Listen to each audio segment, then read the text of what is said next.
ก็คงจะบ่มีไผเชิมสัญญาณจ้ะจะได้จ้ะตัวลุงก็ปอนนอนแล้วมันก็นำคืนนะแบบนอนรับเตอ8 โมงปลายเนี่ย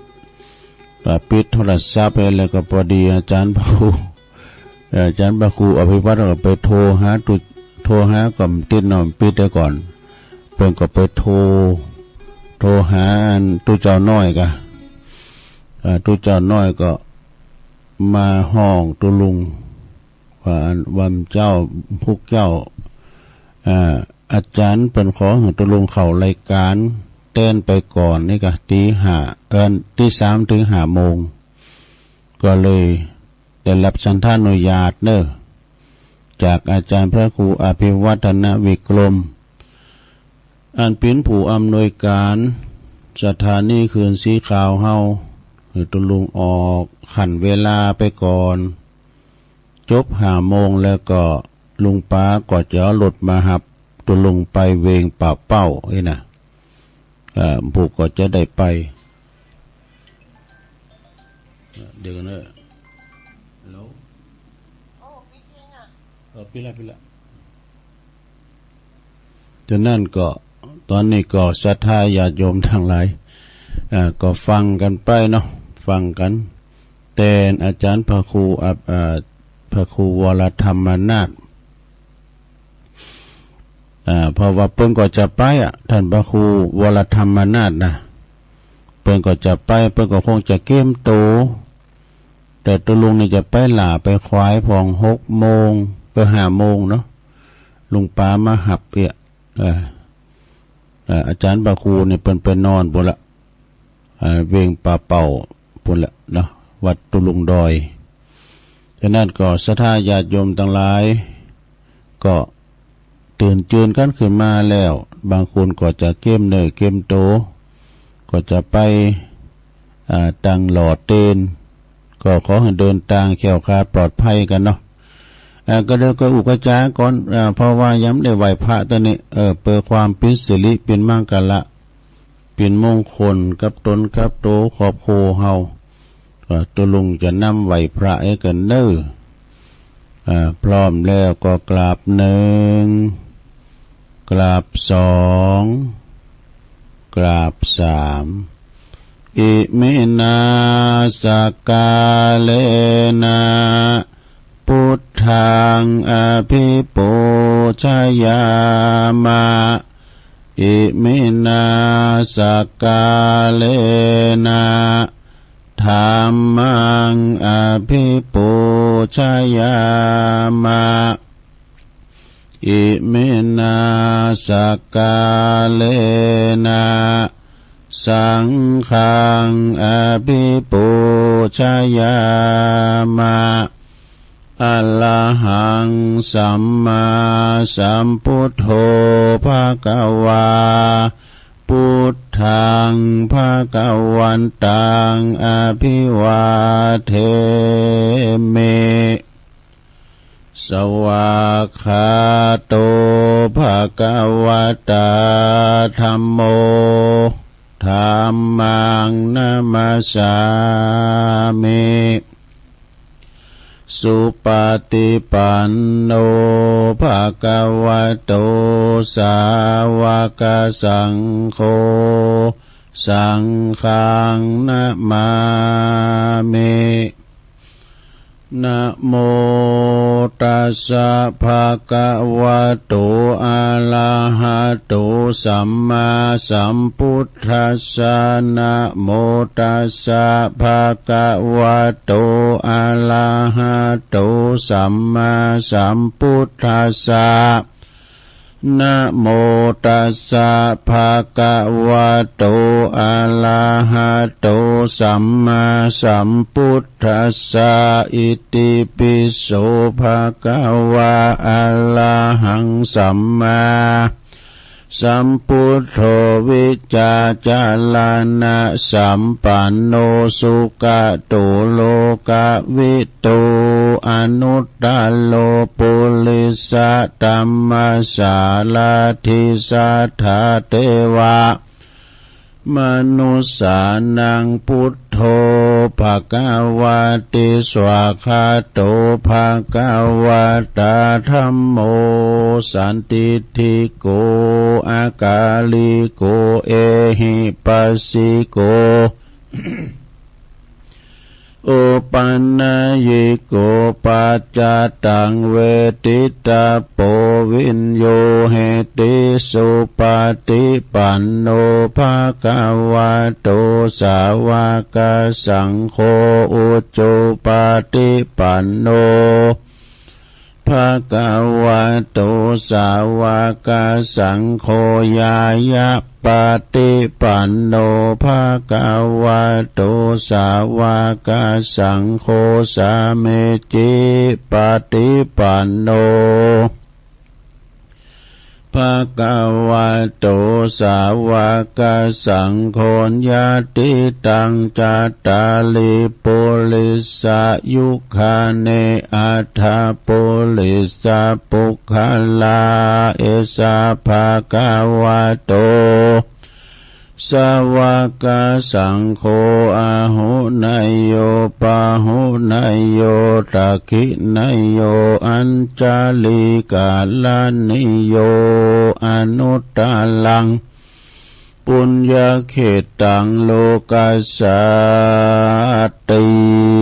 จายันโตโพธิยามุเลสักกายานังนันทิวัตโนเอวังตวังวิจัยโยโหหิจายาสุจายามังคะเลอปลาจิตตปันลังเกสีเสปทวิปุคะเลอภิเสเกสัพพพุทธานังอากัปปะโตปโมทัตติสุนักตังสุมังคลังสุปภาตังสุโหติตังสุขันโนสุโมโหโตจะสุยิถังพลัมมาจาลิสุปัทขินังกายกัมมังวาจากัมมังปัทขินังปัทขินังมโนกัมมังปณิทิเตปัทขินาปัทขินานิกาตวนะลาพันตัตเถปัทขิเนสัพพิติโยวิวัจจันตุสัพพะโลกวินาศตุมาเตภวัตวันตัลลายโยสุขิติกายุโกภวะอภิวาทนาสีลิสานิจังวุตตาปัจจายโนจัตตารโอธรรมาวาทันติอายุวันโนสุขังปะลังเอาแล้วศรัทธาญาติโยมทั้งหลายตัวลุงก็ปิ้นเก้าปิ้นโหนำสวดมนต์ไปปิ้นตีเรียบร้อยก็ขอกุณพระติตาไหลรัตนะผ่านแผ่วตั้งพระเกี่ยวเจ้าสามประการเนาะ จงได้ดลบันดาลมาปกป้องคุ้มครองรักษาอย่างวัดวาอารามตังคงแก้วตังสามปกป้องดูแลรักษาครูบาอาจารย์พระสงฆ์องค์สามเณรเจ้าอยู่กับวัดกับว่ามาเป็นเนื้อนาบุญศรัทธาได้ไหวได้สาเฝ้าวัดเฝ้าว่าบริหารจัดการวัดว่าอารามผิวพัดปัดกวาดก่อสร้างห่างแปลงขุดน้ำบ่อก่อกำแพงอยู่กับวัดก็ว่าบางตุนบางองค์ก็เป็นหนอนเนื้อเจอไข่บ้านเฮาบางตุนบางองค์ก็มาจากที่อื่นที่ไกลลุกจากเมืองไทยมาก็มีมาสั่งบารมีสั่งวัดสั่งว่าเฮาจนการกรุงลุงเลิงเน้อศรัทธาญาติโยมจะไปละวัดละว่าไก่เข้าวัดซาแล้วเลือแถมสองศีลตาน่ะเด้อจะเข้าวัดซาแล้วศรัทธาญาติโยมทั้งหลายแล้วก็ขอปอออกไม่ออกปอลงไม่ลงเน้อ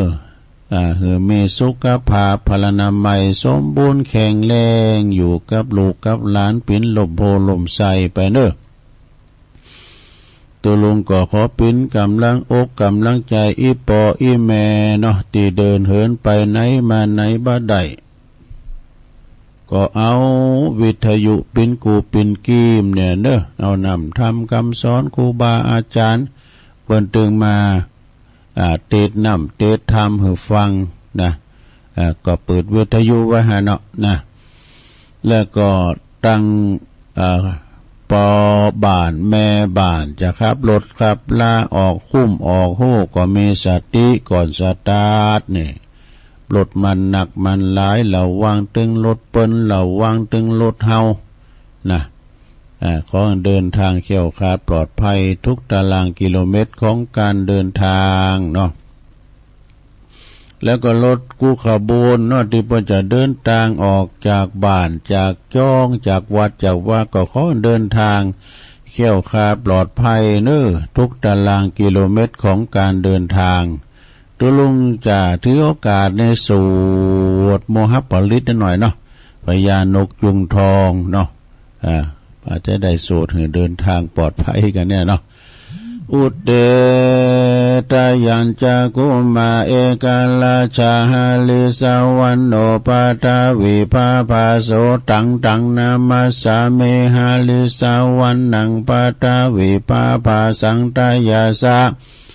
กุตาวิหาเลมุติวาสังเยปรมานาเวตากุสัปปะตะเมเตเมนะโมเตจามังปะลายันตุนามาตุพุทธานังนามาตุโพธิยา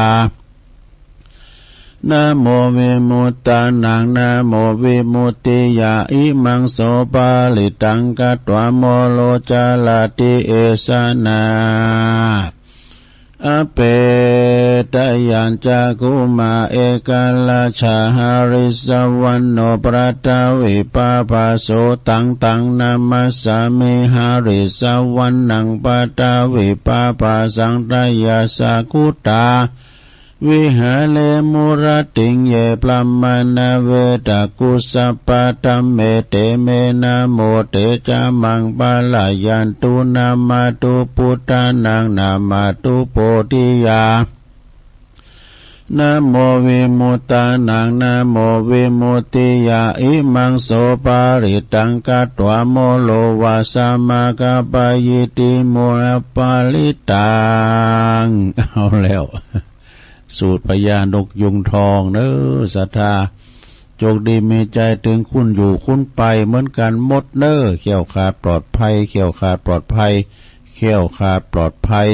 เจ้าทุกขบวนของการเดินทางเนาะละต่อไปประตังสถานีวิทยุคืนบุญต่างๆเกินเน้อตีเปิน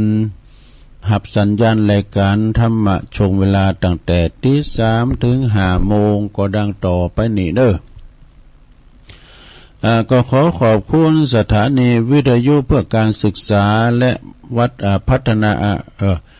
ขอขอบคุณสถานีคลื่นพระพุทธศาสนาและวัฒนธรรมของวัดฝายหินเนอร์ตำบลสุเทพอำเภอเมืองเชียงใหม่โดยFM 104.50 เมกะเฮิรตซ์ในเมตตาบารมีธรรมอาจารย์พระครูสมุวิสุวัฒน์วรกิจโจโตองค์ขลงในเมืองก็ฟังตั้งแต่ตุลุงทองมาแล้วเนาะแล้วก็ขอบคุณสถานีวิทยุคณะสงฆ์อำเภอฝางตั้งอยู่ที่วัดพระพุทธบาทอุดมนำบ่อสาวาสำนักวิปัสสนาเนอ FM 100.25 เมกะเฮิรตซ์โดยเมตตาบารมีธรรมหลวงพ่อท่านพระครูสุจิตานุรักษ์หลวงพ่อใหญ่เฮาเด้อเจ้าคณะอำเภอฝางขอบคุณตุปีจำเริญโชติธรรมโมตุปีสุเทพเด้อเนอลิงสัญญาณพี่น้องฟังไม่อายใส่ประการก็ฟังกันลงลายแท้ขอบคุณสถานีวิทยุแดนดินถิ่นล้านนาตั้งอยู่ในบ้านโฮงโงตำบลนำบ่อโลงอำเภอสันป่าตอง FM 103.50 เมกะเฮิรตซ์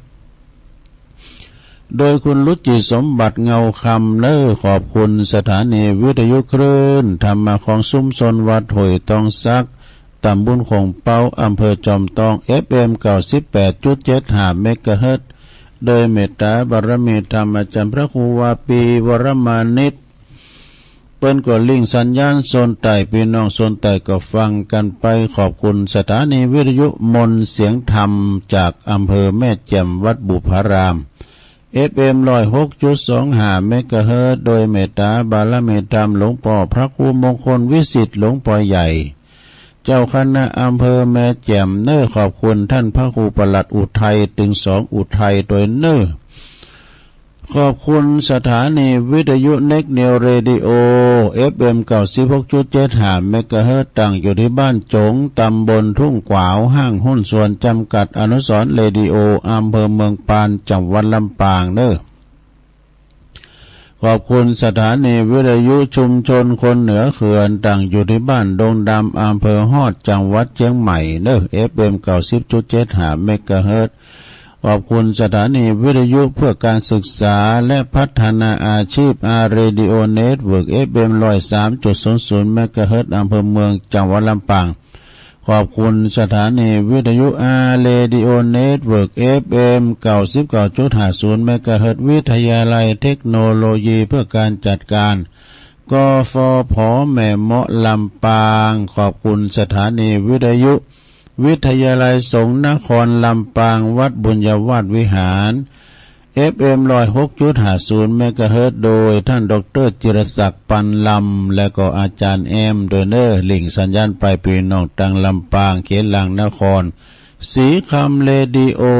นาเหลืองนอกอำเภอเวียงสาจังหวัดน่าน FM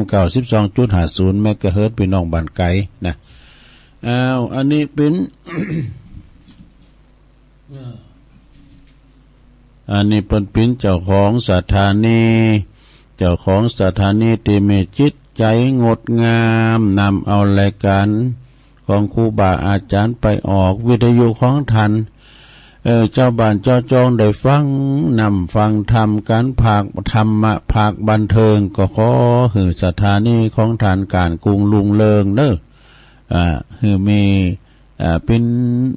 ดีจุ่มเป็นตีฟังของพี่น้องเจ้าบ้านเพราะว่าหน่อยว่าใหญ่ว่าเฒ่าว่าหนุ่มเนาะรายการคนเฒ่าก็ธรรมะเนี่ยกันเนาะธรรมะรายการคนหนุ่มก็ภาคบันเทิงไปนะสดาแปลงจิตแปลงใจหากันคุณเฒ่าเปิ้นรับลูกเจ้าเปิ้นตื่นเจ้าก็ฟังฟังธรรมไปคุณหนุ่มคุณกำเฮานะตื่นจืนขึ้นมาเปิ้นก็จะเปิดภาคบันเทิงเป็นเพลงไปนะเป็นเพลงไปภาคบันเทิงแต่ก็เป็นครับจ้อยครับซอเป็นภาคตังจ้อยตังซอก็ลงต่างๆแล้วแต่สถานีแต่ละสถานีเปิ้นจะเปิดเปิ้นจะเปิดกันก็วันนี้มาปบมาปักกันก็ตรงกับวันอาทิตย์ที่7ของเดือนกรกฎาคม2567เข้ามานี่วันนี้เป็นวันติดนี่ก็อย่างตุลุงวานั่นน่ะตามปกติก็เป็นรายการมรดกธรรมโดยอาจารย์พระครูวรธรรมนาถอันเป็นเจ้าคณะตำบลสันติสุขอำเภอดอยหล่อว่าวัดหนองเฮงแฟนๆรายการเปิ้นก็ถ้าจะผิดหวังไปหน่อยนะเพราะเนื่องจากว่าอย่างที่ว่าไปนะอาจารย์พระครูไปอยู่ในกุฏิมีไฟเสริมสัญญาณโดยแล้วก็อาจารย์พระครูอภิวัตเปิ้นไปนอนเวงป่าเป่าวัดพระธาตุมอนจอมพอแถมอย่างหนึ่งอาจารย์พระครูวรธรรมนาถเปิ้นก็จะเกมตูอีกเปิ้นก็จะไปหล่อเต้นเหมือนกันนะตัวลุงก็ไม่ยั้งนักตัวลุงก็มีผ่าติดสื่อติดตูสื่อเต็มมิมเก่าก่อนนุ่งชุดเก่าเนี่ยต่อเจ้าวอเนี่ยจีวรชุดเดียวแอวทั่วไทย ไปทั่วไทยนะชุดนอนชุดเที่ยวก็ชุดเดียวกันก็เนี่ยเกมไว้เนี่ยก็ไม่ยั้งก็มียุคมียาซุปหมากแต่ก็เมากะนะก็มียุคมียาเกมไปผมจะว่าไปเป็นวันคำเป็น2 วัน 3 วันก็บึดตอนบ่ายก็ปิดแล้วลูกเนาะ จากนั้นก็เกมเกมตูกันศรัทธาญาติโยมทั้งหลายมันก็มีหลายตีเนี่ยเปิ้นหล่อเตือนตำบุญตำบุญยางครามเปิ้นก็หล่อดุนะได้เมตตาพระครูสถาพรพัฒนาลังสีอันเป็นเจ้าคณะตำบุญยางครามวัดใหม่พัฒนาในเปิ้นก็ดำเนินการหล่อกุฏิเปิ้นหล่อคืนพองอีนะก็เคยไปช่วยงานเปิ้นที่วัดใหม่พัฒนาเปิ้นช่วยกันอันนั้นคณะสงฆ์เปิ้นปิ้นกันบ่ว่าจะเป็นตึงไปนอกไปในไปนอกก็มีเทศบาลท่านนายกถนอมกรรมใจรองนายกเลขาบริหารเปิ้นมากันหมดสดาชมรมกำนันผู้ใหญ่บ้านก็เหมือนกันกุฏินะเปิ้นก็ลงไม้ลงมือกันเอาการปีกันโดยความสมัครสมานสามัคคีเป็นน้ำหนึ่งใจเดียวกันถึงสองเบิ่งเฟื่องฝ่ายเนาะหลังจากที่หลอกกันว่านี่แล้วปุ้นวันที่14กันเนาะ14กรกฎาคมได้ยินท่านพระมหาสมชาชาตปัญโยปก็จะไปหลอที่ปุ้นมจลลำปางทำไม่นานเนาะก็ไปร่วมด้วยช่วยการคณาจารย์ครูบาอาจารย์ประนิสิตนักศึกษาศรัทธาโดยรวมโทรไปเนาะทุกภาคส่วนเพิ่นก็จะไปรวมกัน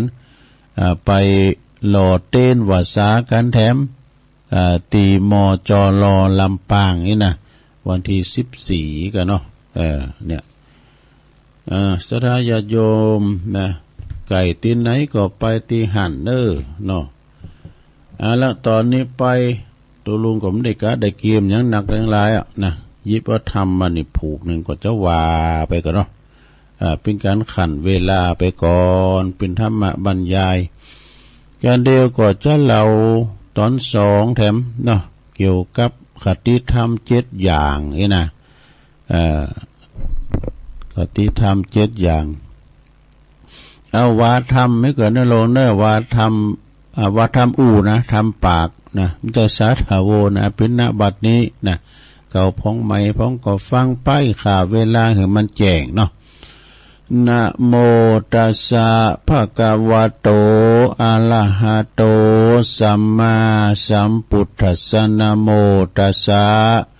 ภะคะวะโตอะระหะโตสัมมาสัมพุทธัสสะนะโมตัสสะภะคะวะโตอะระหะโตสัมมา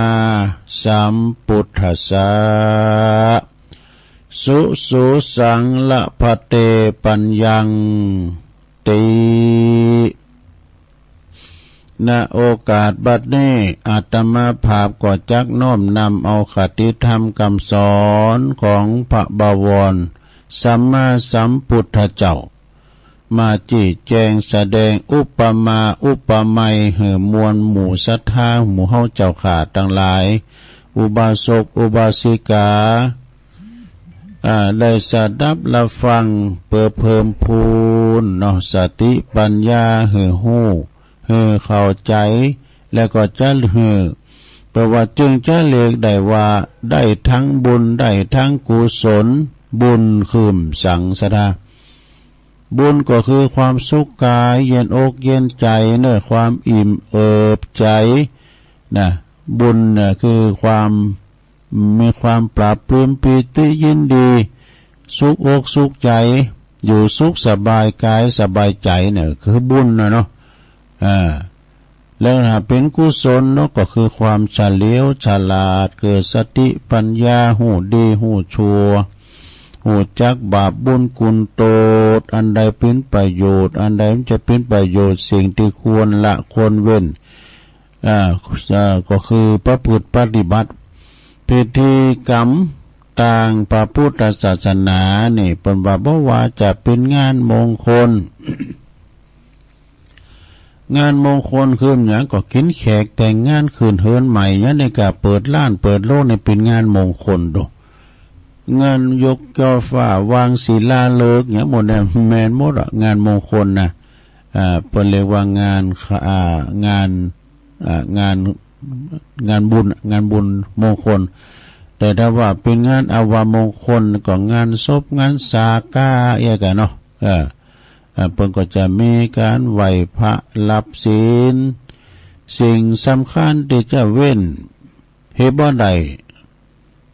เว้นบ่ได้บุญก็คือจะต้องบ่บกพร่องไปนะก็คือการจัดต้องไปมีพระธรรมเทศนาอย่างน้อยกว่าหนึ่งผูกหนึ่งกันนะบางคนมาผูกกับกันนี่มันอันเดียวกันก็ตุลุงก็อันเดียวกันนะเนาะคุณเมืองเฮาเนี่ยบอกว่าผูกหนึ่งเนาะ10ผูกมหาเวสสันดร13ผูกเป็นคำว่าเป็นคุณไทยบอกว่าพระเวสสันดร13กันเนาะผูกกับกันอันเดียวกันเช่นมันก็เป็นเกี่ยวกับการกับงานสมมติว่างานเกี่ยวกับงานตายก็จะไม่เตดเรื่องอนิจจังทุกขังอนัตตาความบ้าหมั่นบัดเตงเนี่ยกันความบัดเตงแต่แน่นอนของชีวิตนะก็จะสอนบ้าหือเฮาบ้าหือความประมาทขาดสติเนี่ยกันเนาะมันหักษาศีลกินต้านไปใจอย่างนี้เป็นต้นนะแล้วก็แต่ว่าเป็นอันที่น่าสังเกตโดยโตไปว่าเจ้าปุถของเขาก็มักจะบ่ใครตั้งอกตั้งใจบ่ตั้งสติฟังสักต่อใดนะฟังน้ำฟังธรรมนี่นะฟังเพลงมาสมะโมนลำเหลือกันฟังธรรมตุลุงเตธรรมในกษาถาวเลยนะลำดับไปปุถมันดึงไข่รับไปบ่อยๆเป็นธรรมก่อมรับนะเนาะเป็นธรรมก่อมรับนะโยมเด้อเพราะว่าคนนั้นจะเลิงนักน้อยก็คือมีสติปัญญาระดับไหนส่วนมาก็ฟังกันเพื่อเป็นพิธีเตยก็ฟังออกหูซ้ายเข้าหูขวาสมาธิจิตจึงบ่ตั้งมั่นบ่มีทั้งจิตตะและก็วิมังสาใจบ่จดจ่อนะบ่ไตรตรองเลยนะภาษาธรรมะเปิ้นบอกว่าโสตสุญโยโสตสุญโยมีหูเสียเปล่าแต่ไล่ประโยชน์ดูนะบ่สอบฟังสิ่งดีที่มีสาระที่เป็นมังกละเป็นสิริมงคลแต่สอบไปฟังสิ่งที่ไล่สาระอัปมงคลก็มีนะเป็นเรียกว่าหูหรือว่าโสตทวารนี่ซึ่งก็เป็นอวัยวะส่วนหนึ่งที่สำคัญนะเป็นอินทรีย์ใหญ่เป็นใหญ่ในการฟังเป็นใหญ่ในร่างกายของคนเฮามี2ลำโพงนะหูเฮามี2ลำโพงซ้ายขวามีซ้ายมีขวาธรรมชาติสร้างให้เฮามาเปิดได้รับฟังนะแต่ใบหูของคุณเฮาเนี่ยมันก็แตกต่างกันไปบางคนก็หูเล็กบางคนก็หูบางคนก็หูยาวเนี่ยบางคนก็หูเส้น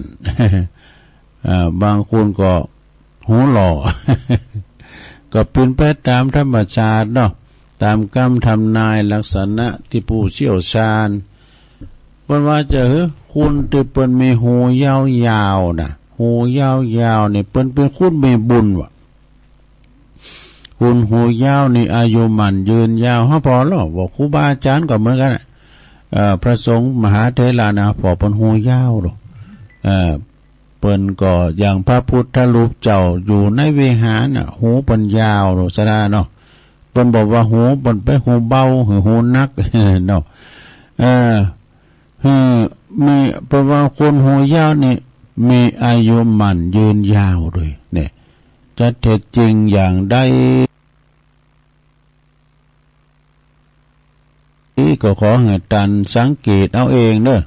แต่ก็คงจะเป็นความจริงอยู่บ่น้อยเหมือนกันนะเพราะหยังเพราะว่าตันเปรียบเทียบเหมือนว่าคนที่หูยาวน่ะเป็นคนหูนักเป็นคนหูนักบ่เป็นคนหูเบาออกเปิ้นว่านะบ่หลงเจอคุณง่ายต้องพิจารณาโดยเหตุโดยผลก่อนมีความคิด นักแน่นหูมีไว้สำหรับฟังถ้าว่าประสาทหูเฮาดีหูถ้าหูหนวกก็บ่สามารถรับฟังและก็ได้ยินได้นะหูเปิ้นรับฟังเสียงได้ทุกสิ่งทุกอย่างบ่ว่าทั้งดีทั้งชั่วทั้งว่ากรรมชมเชยกรรมพิษเทงกันก็ดีมันได้ยินหมดด้วยหูนี่นะมาคบกันก้านี่แต่ก่อนจิ้งจกหรือว่าอันยังก็จะลิ่มเนี่ยจะกิ้มเนี่ยมันห้องเขาก็ได้ยินอยู่รู้เนี่ยเสร็จแล้วก็ตกโตมาห้องก็คิดว่าตกโตเนี่ยมันห้องอยู่ตู้หูเนี่ยมันก็ถ้าใครออกวิทยุย้ายเสด็จนะมันก็แต่ตกแต่เอาเตือนเนี่ยเขาขอไปสมาแต่ไปห้องน้ำเมื่อน่ะวันไล่กุยอยู่เยี่ยมันยังจับอยู่หันกันเขาขอไปมันหกออกป่องวะตกโตกันเนี่ยหูเขาฟังได้หมดทั้งเสียงกูอย่างทั้งดีทั้งชั่วทั้งมีประโยชน์แล้วก็บ่มีประโยชน์ถ้าฟังสิ่งที่ดีก็มีคุณเนอะแต่ถ้าหากฟังสิ่งที่บ่ดีก็มีโทษเช่นนั้นสาธุชนมาฟังเทศน์เนาะศรัทธาเขากำลังฟังน้ำฟังธรรมเปิดดึงว่าดอกคนรักเปิ้นสอบฟังเพลงนักเลงมันสอบฟังข่าวคุณทิมใจบ่าวเปิ้นสอบฟังคุณหมอกำเปิ้งกำป้อสอบฟังในยายคุณเป็นไข้สบายก็ฟังน้ำฟังธรรมเนี่ยเลยลงเด้อนะกินเหล้าเสียวหรอกฟังน้ำฟังธรรมกินพริกดำกับข้าวเนี่ยก็รู้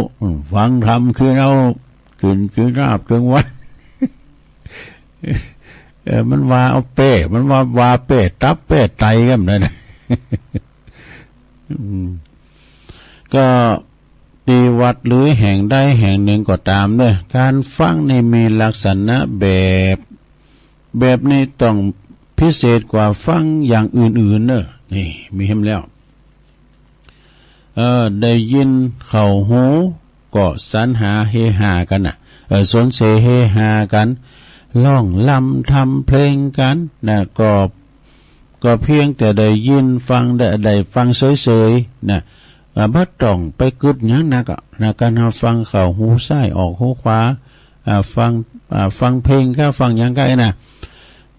ได้ยินเข้าหูก็ผ่านไปการฟังเทศน์ฟังธรรมนี่ซะดาการเข้าไปอบรมฟังการบรรยายอย่างก็ตามการทำเป็นลับไปแล้วบ่ได้เลิงแล้วเนอะมันได้ขอคิดสักอย่างมันคิดว่านะเข้าห้องประชุมมันเปิดแอร์นะ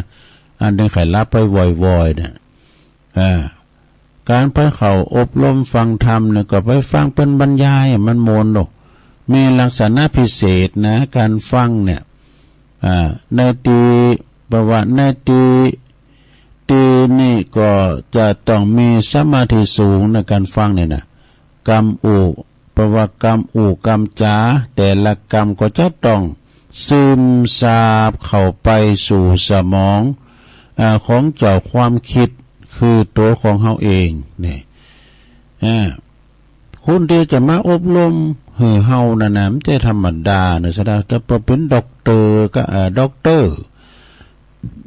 เป็นที่เป็นผู้มาบรรยายนะเพราะเราจิตใจค่อยตามเนอะอย่าให้ไปฟังธรรมนะกะฟังธรรมนะโอ้ย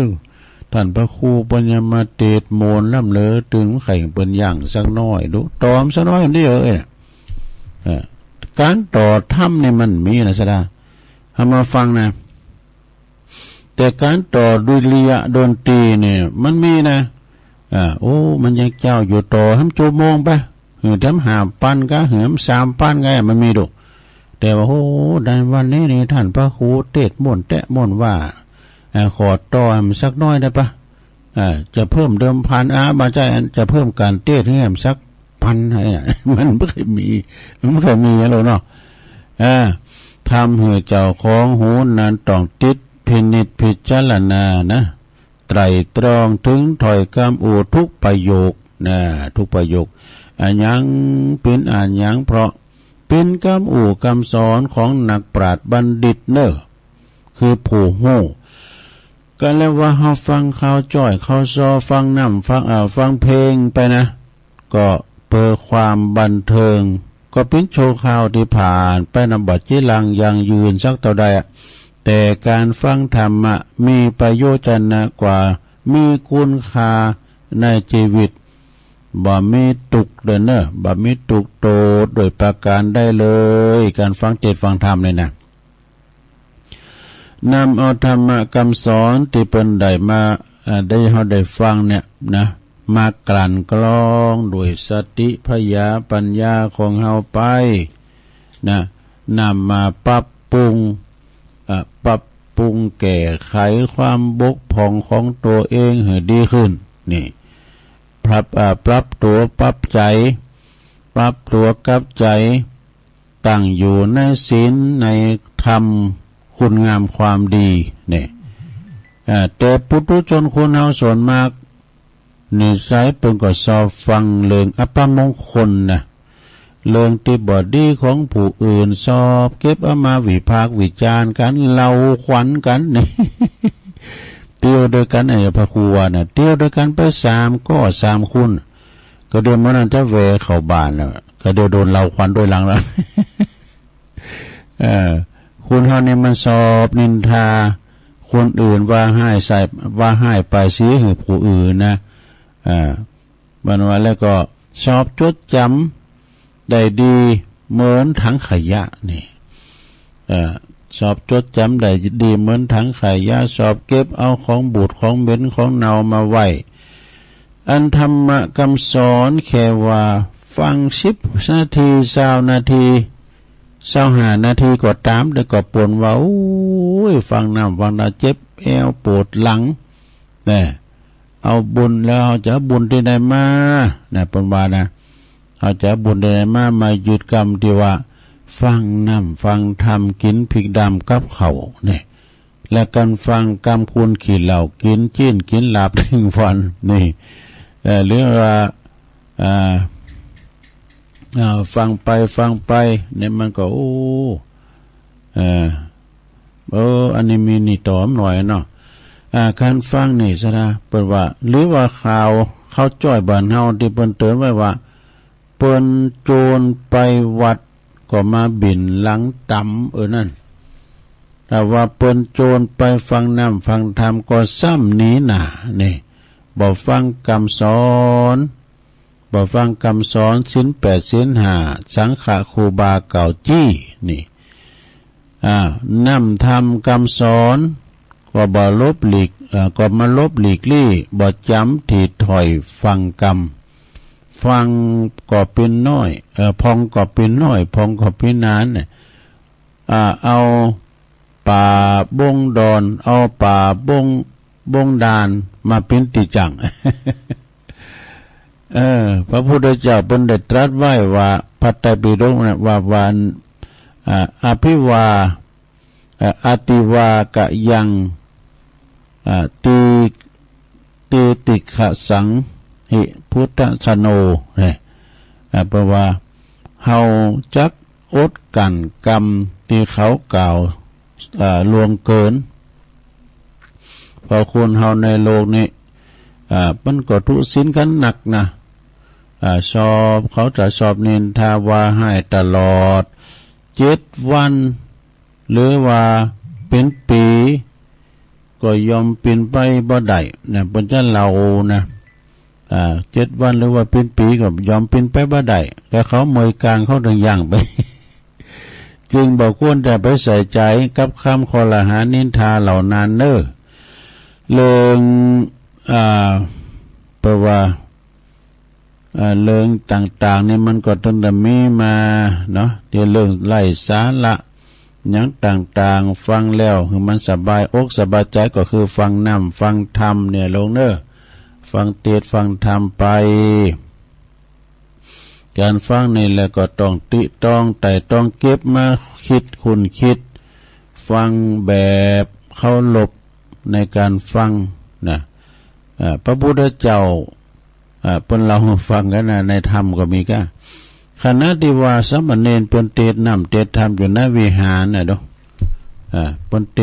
ทำอุบาสกอุบาสิกาก็ติมเวหานี่นะกำว่าแล้วว่าพระพุทธเจ้าจะเข้าไปตอนนั้นนี่ก็เปิ้นจะแตกตื่นกันนะเนนมันก็จะเก่งเนาะ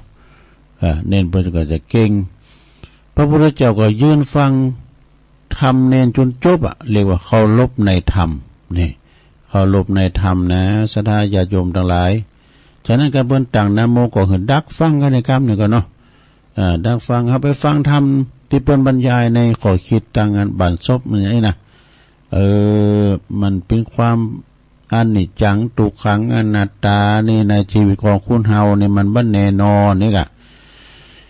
ก็ต้องฟังไว้นี่เปิ้นว่าการฟังในมีอานิสงส์อยู่5อย่างก็คือ1ฟังผู้ฟังยอมได้ฟังสิ่งที่บ่เคยฟังสักเตือนี่ห้ามเคยฟังสักคำแต่รู้ตัวเจ้าตัวนี้เปิ้นเอามาว่าอีนะ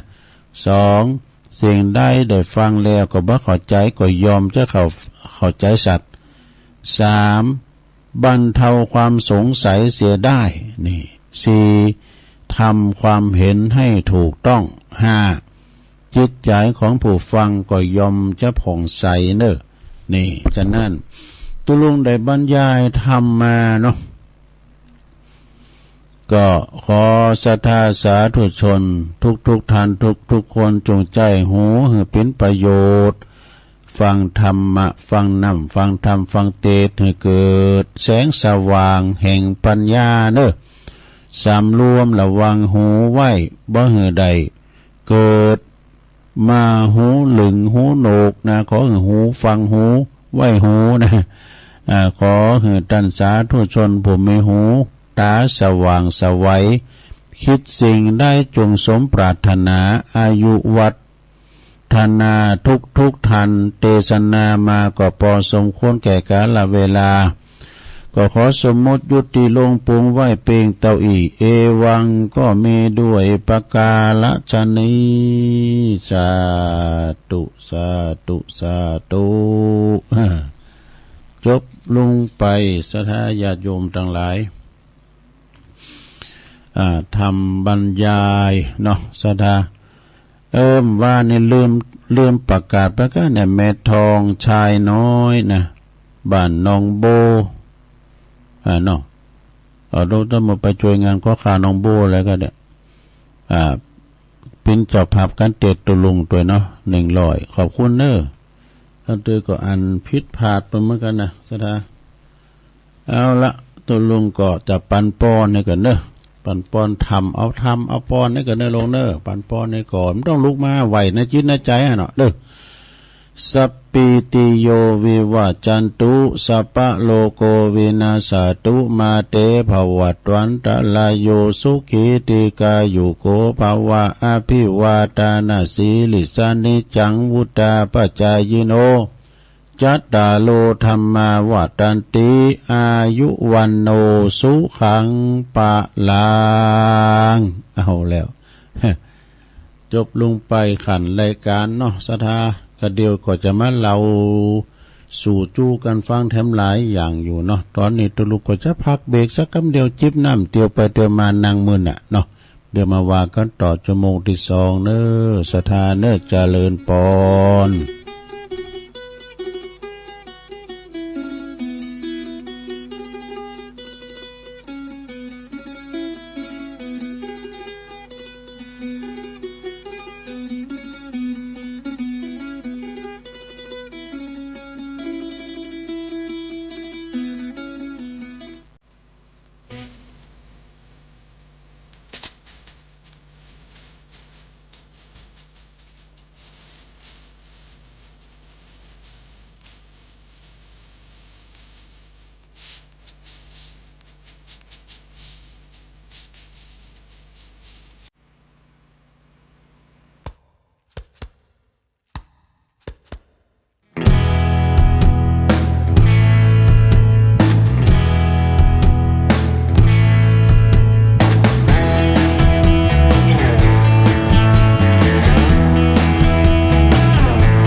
เอาแล้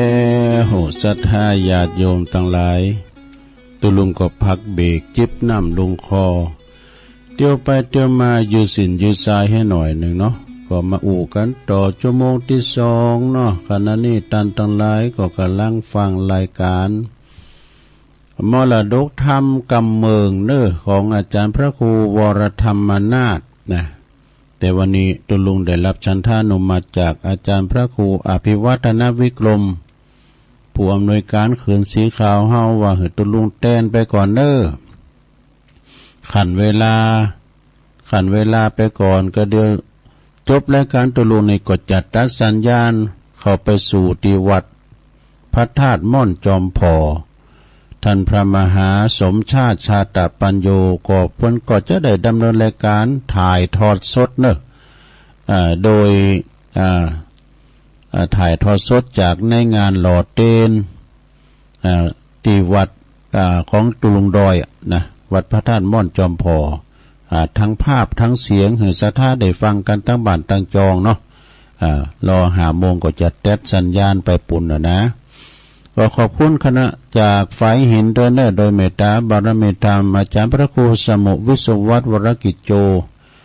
เปิ้นก่อเหือลูกศิษย์ลูกหานำทีมโดยตุปีหนุ่มเขาเนี่ยตุปีตะวันเป็นนั้นถิ่นเขาไปนำเอาเครื่องถ่ายไปถ่ายทอดศรัทธาได้ฟังกันเนอศรัทธา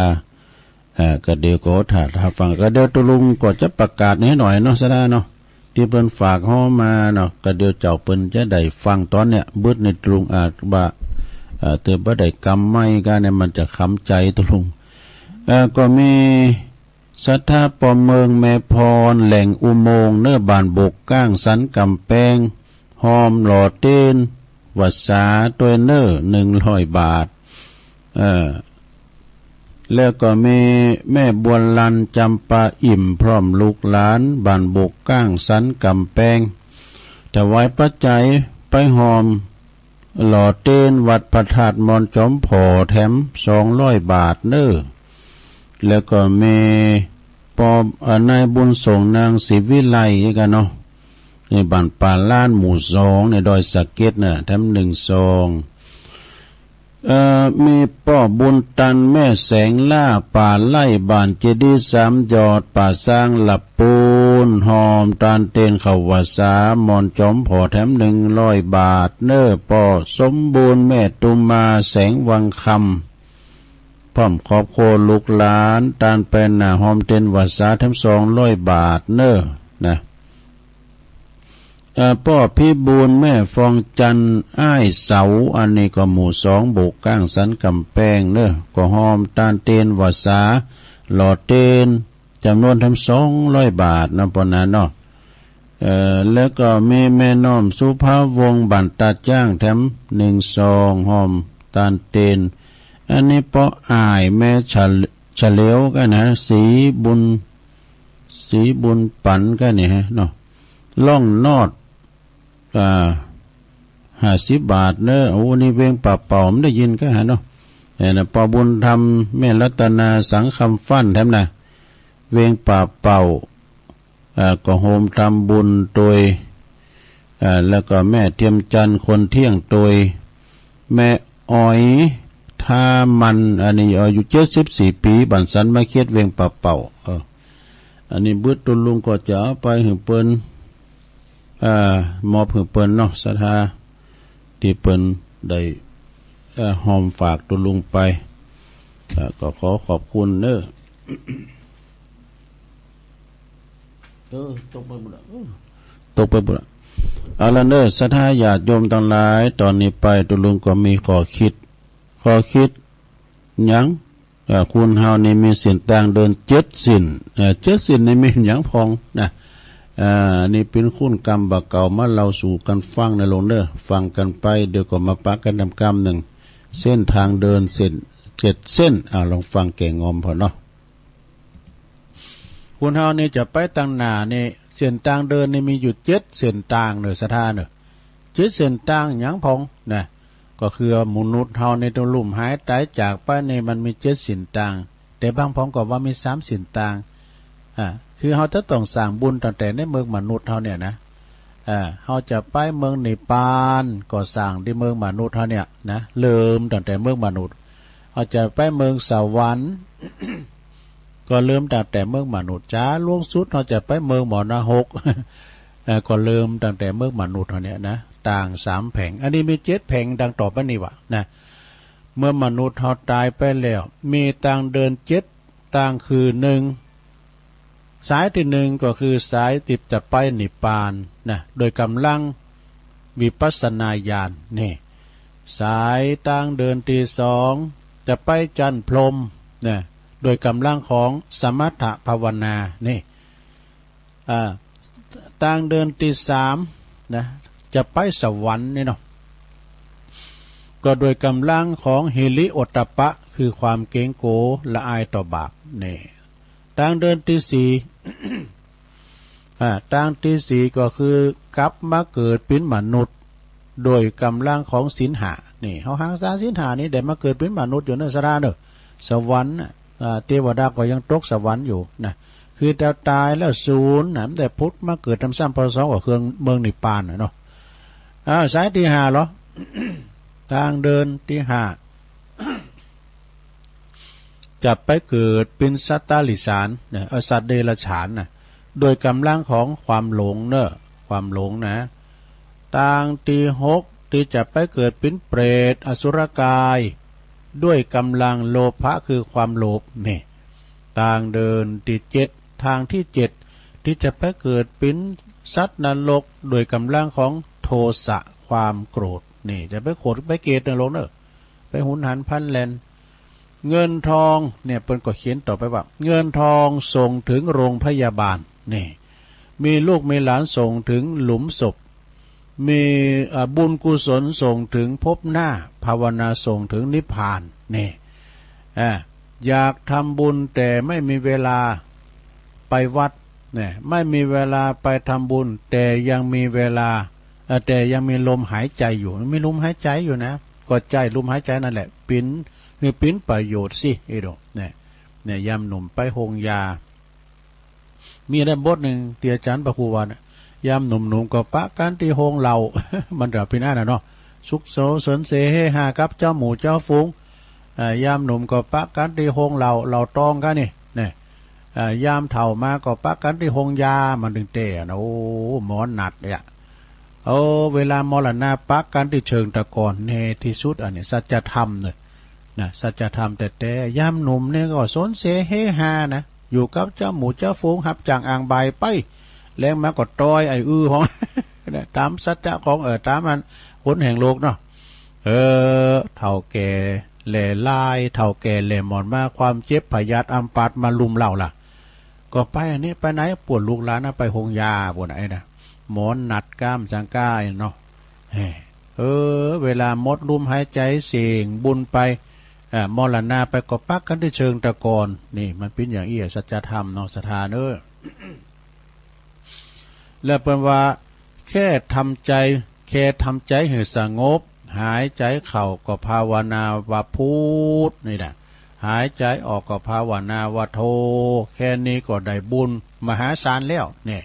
พระพุทธเจ้าเปิ้นบ่ได้สอนให้เฮามีความสุขแต่พระองค์สอนให้เฮาฮู้จักทุกข์เห็นฮู้ทุกข์แล้วก็ให้เข้าใจทุกข์นั้นเหตุหาเหตุแห่งทุกข์เนี่ยหาเหตุแห่งทุกข์แล้วกลับไปแก่ตีต้นเหตุทำให้เกิดทุกข์เนี่ยที่ทำให้เกิดทุกข์กายกับใจอยู่ที่ไหนนั่นแหละนะที่นั่นแหละปินตีปฏิบัติปูชาเนี่ยภาวนาอยู่ที่บ้านก็ได้อยู่ที่วัดก็ได้อยู่ที่ไหนที่ทำงานที่โรงพยาบาลอยู่ที่ไหนก็ภาวนาได้ทั้งหมดทุกทีโบสถ์หรือบ่โบสถ์ก็ภาวนาได้นะนำไปคิดนำไปใจเมื่อใจแล้วปฏิบัติแล้วจะเข้าใจเมื่อเข้าใจแล้วจะหู้แจ้งหันจริงในภัยของการเกิดเป็นทุกข์แสนทรมานที่น่าโกนี่ธรรมะดีๆสำหรับวันนี้เนอะนะอันนี้เป็นมาหลายเตือโอ้ก็เดียวก็โทรมาเนอะสถาเนอะ อ้าวต่อไปนี่ก็ศรัทธาญาติโยมทั้งหลายเขาก็มามาจากันไปนะตุลุงก็มีธรรมมาเทศนาเนาะมีธรรมแล้วก็เดี๋ยวก็จะมาเล่านิทานแถมเนี่ยนะมาเล่านิทานเขานิทานวันนี้นี่เสนอเรื่องอันนี้เนอศรัทธาเนี่ยก็ที่เฮาเคยสวดที่ตุลุงเคยสวดพญานกยุงทองเนี่ย อุเตอาเปนะเดี๋ยวจะเล่าให้ฟังนำกำเนี่ยมันก็คุณละอย่างเนาะที่ตุลุงเราก็ไปอย่างหนึ่งนะจะนั่นนี่พญานกยุงทองนี่เป็นพระพุทธเจ้าพระโพธิสัตว์เจ้าเปิดมาเสวยประสาทเป็นพญานกยุงทองปดโตในพรานนี่ตายไป7 โชโคตรนกยุงนะในพญานกยุงทองนั้นเท่าขนาดไหนเนาะไม่ได้เท่าขนาดไหนก็เดี๋ยวก็ลองฟังพอนะเหตุที่พระพุทธเจ้า4 ประการที่พระพุทธเจ้าเนี่ยเปิ้นโปรดเปิ้นทำถึงว่าใดเนี่ยมันยังล่ำเหลือเนี่ยแก้ไขถึงใดนะไอ้น่ะเหตุ4 ประการที่พระพุทธเจ้าทำหรือว่าโปรดไม่ได้ถึงแม้พระตถาคตจะมีฤทธิ์มีอำนาจจะได้ก็ตามมากเพียงใดก็ตามแต่4 ประการเนี่ยที่พระตถาคตไม่สามารถทำได้โปรดได้ก็มี1นะพระตถาคตหรือว่าพระพุทธเจ้าของเฮาเนี่ยบ่สามารถที่จะเปลี่ยนวิบากกรรมได้นะเบนวิบากกรรมของไผใดที่เพิ่นสร้างกรรมไว้น่ะคนนั้นต้องรับผลต้องรับเองบ่มีไผหับแทนเนี่ยกรรมไผกรรมมันนะศรัทธาญาติโยมทั้งหลายคุณเฮามันสร้างกรรมมาจะใดนะเฮาพอว่าบางคนนี่พิกลพิการพองกาทุพพลภาพพองกาเนี่ยมันกรรมไผกรรมมันบางคนเนี่ยนอนแลมเดินแลมปีเป็นหลายปีหลายแล้งติดต่างติดเต้งลูกก็มาโอ้ยแม่เอ้ยที่แม่ก็ตุกมาหลายปีปีในอันข่อยคออันปินเต้นนี่แม่กรรมน้อยมันก็เปลี่ยนกันบ้าได้นะมันแล้วแต่กรรมไผกรรมมันศรัทธาญาติโยมบางคนนี่ร่ำรวยมหาศาลแต่ว่าร่างกายเนี่ยบ่อำนวยเนาะ3 วันดี4 วันไข้นะหมอก่อนนัดนะก็ชีวิตเขาก็บ่สมบูรณ์มีเงินมีคำก็ใจบ่ได้นะเนาะอันนี้เปลี่ยนแปลงกรรมวิบากไผของไผมันได้เด้อไผจะเต้นไผบ่ได้กรรมไผกรรมมันกรรมมุนาวัตติโลโกสัตว์โลกทั้งหลายยอมเปลี่ยนไปตามกรรมที่เพิ่นได้ทำไว้นะโอ้เพิ่นก็คุณกินคุณทานแต่นี้นะก็ยื้อแล้วเขาจะมาบุบมาขาเปิ้นอย่างนั้นก็เพราะว่ากรรมในอดีตชาติปางก่อน กรรมแต่ชาติปางก่อนเนี่ยอย่างนั้น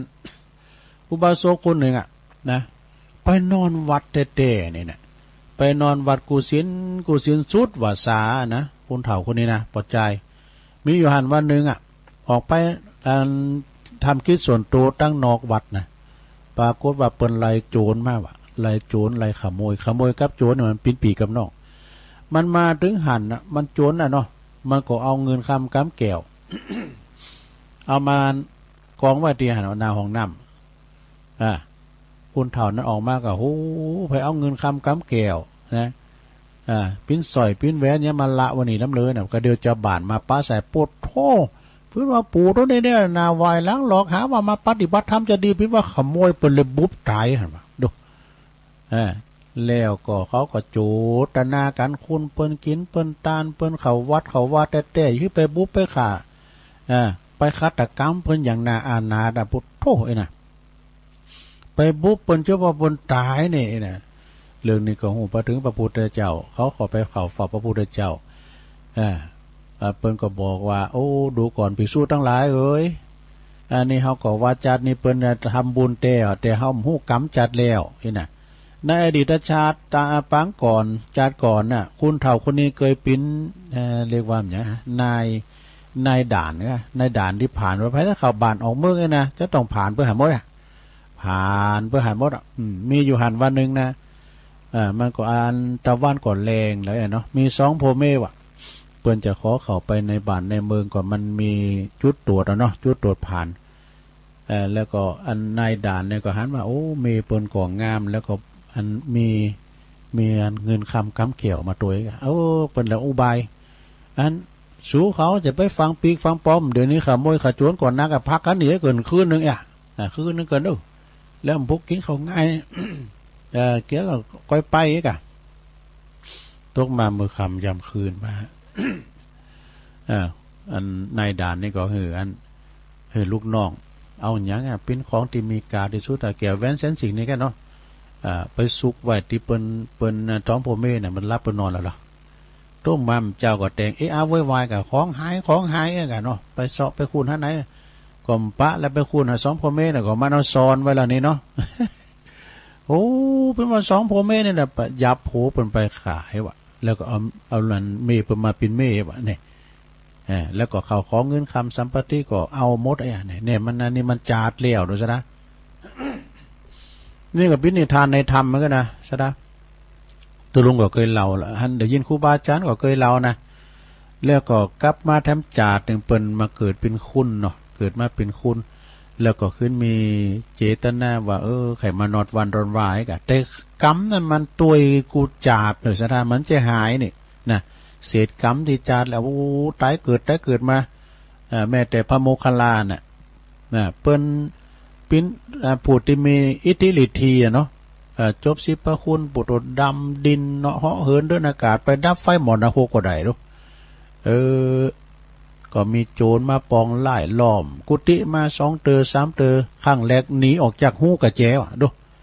ข้างที่2หนีออกจากเพดานพกไล่โจร500ก็เยี่ยยังเพิ่มได้สักอย่าง แล้วเตอที่3กับเพิ่นก็มาลึกจัดมันพิษกรรมเป็นเวรอย่างเฮาจ้าเพิ่นว่ามีหันจาดนึงเพิ่นได้บุบปอบุบแม่เปิ้นปอแม่เปิ้นตาบอดจังได๋ประมาณนั้นนะวันนี้เฮาจะไปเอาหาพี่น้องเลยป้อเอาใส่รอบผมก็อยู่กันมากไปอยู่กันมาไปถึงหันป้อที่หน้าเนี่ยมันมีโจร500นะเขาเขียนมาอยู่หันมันมาป่นหันนะนั่นระวังไว้ก็เดี๋ยวก่อนอยู่นี่กันเดี๋ยวลูกจะไปขอลาดเล้าก่อนแต่งเตียวไปแล้วก็เดี๋ยวโตแต่งมาเป็นเสืออาวาบุกเลยนะฆ่าแต่บุบโขบุบเหล่ามาอย่างซื้ออย่างกันพกไล่จะป่นเนี่ยพ่อแม่ยังเป็นห่วงลูกนะเนื้อลูกหนีไ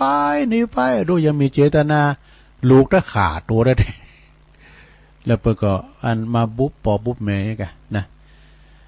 มาทำจานในขณะว่าเป็นอัครสาวกของพระพุทธเจ้า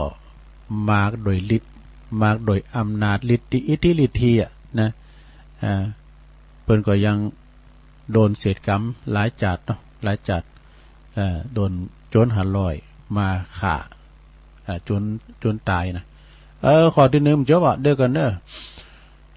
ข้อที่1พระพุทธเจ้าโปรดบ่ได้ก็คือพระตถาคตไม่สามารถเปลี่ยนแปลงวิบากกรรมได้ไผสั่งกรรมได้ไว้ก็ได้รับผลแห่งกรรมอันนั้นนะสดาญาโยมทั้งหลายมันมือหานิ้วมันถึงเต่ากันลูก4-5คูณเกิดคอกเดียวนะเกิดพ่อแม่เดียวกันมา5คูณมันเนี่ยเหมือนกันสักคุณสถานะว่าอุปนิสัยต่างๆนะมันเหมือนกันลูกบ่ายเก้าก็เยอะได้ก็เยอะเต้าเก่านั่นพ่อเลี้ยงลูกเลี้ยงเมย์ไหนล่ะกำลังแต่งงานนะคืนมาบมันก็เป็นแต่อันสั่งบุญกุศลกันไผมาในจัดแล้วปังหลังไอ้น่ะเนาะสดาเนาะตามในธรรมเพิ่นว่าอันเนาะเอาข้อที่2บ่เลยเดี๋ยวดำเต้นแล้วข้อที่2ปัญญาเนี่ยสดาเนี่ยปัญญาหือกันบ่ได้